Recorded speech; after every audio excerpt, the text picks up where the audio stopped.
যাদের নামাজ পড়ার সময় দুনিয়াবি চিন্তা মনে আসে বা নামাজে অমনোযোগী তৈরি হয়, তারা ভিডিওটি শেষ পর্যন্ত দেখার অনুরোধ রইল।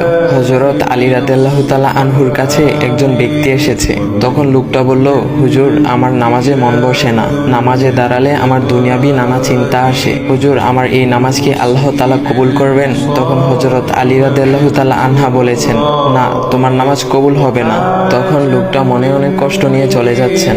এমন সময় রাসূল সাল্লাল্লাহু আলাইহি ওয়াসাল্লাম এসে হযরত আলী রাদিয়াল্লাহু তাআলা আনহুকে জিজ্ঞাসা করলেন, ইয়া আলী, আপনার কাছে লোকটা কেন এসেছিল? এসে দেখি মন খারাপ করে চলে গেল। কেন, কি হয়েছে আমাকে বলুন। তখন আলী রাদিয়াল্লাহু তাআলা আনহু বলেন, তিনি আমার কাছে জানতে এসেছেন যে নামাজে দুনিয়াবি চিন্তা আসলে নামাজ হবে কিনা।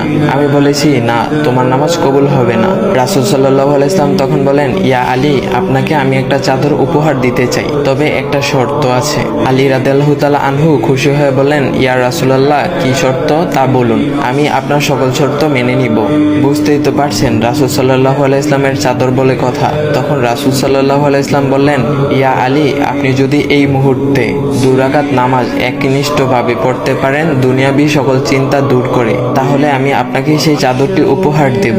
আলী রাদিয়াল্লাহু তাআলা আনহু বলেন, এটা তো সাধারণ ব্যাপার। আলী রাদিয়াল্লাহু তাআলা আনহু তখন নামাজে দাঁড়িয়ে গেলেন আর তিনি নামাজ পড়তে শুরু করলেন। এমন সময় তার মনের মধ্যে শুধু ভাবনা চিন্তা আসতে শুরু করলো, আচ্ছা, আমাকে যে রাসূল সাল্লাল্লাহু আলাইহি ওয়াসাল্লাম যে চাদরটা দিবেন সেটা কি ফাতিমার চাদর নাকি রাসূল সাল্লাল্লাহু আলাইহি ওয়াসাল্লামের? আচ্ছা, চাদরখানা দেখতে কেমন হবে?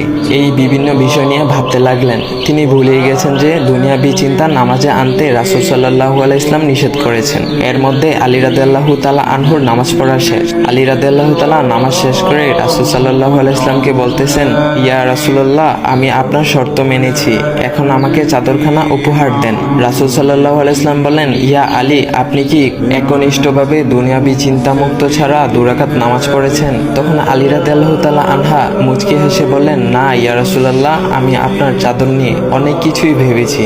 তখন রাসূল সাল্লাল্লাহু আলাইহি ওয়াসাল্লাম বলেন, ইয়া আলী, নামাজ তোমারও হয়েছে, আর তুমি যাকে নামাজ হবে না বলে ফতোয়া দিয়েছ তার নামাজও আল্লাহ তাআলা কবুল করে নিয়েছেন।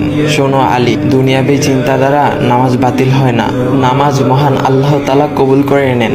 সকল ফরজ নিয়ম কানুন মেনে নামাজ পড়লে নামাজ হবে ইনশাল্লাহ। তবে আমাদের সকলের উচিত নামাজ আদায় করার সময় একমাত্র আল্লাহকে স্মরণ করে নামাজ আদায় করা।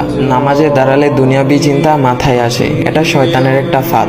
আল্লাহ তাআলা আমাদের সকলকে শয়তানের কুমন্ত্রণা থেকে হেফাজত রাখুক এবং সঠিকভাবে মনোযোগের সাথে নামাজ আদায় করার মতো তৌফিক দান করুক। সবাই বলি আমিন। চাইলে ভিডিওটা আপনি অন্যদের কাছে শেয়ার করতে পারেন, এতে অন্যদের ভুল ভ্রান্তিগুলো দূর হবে।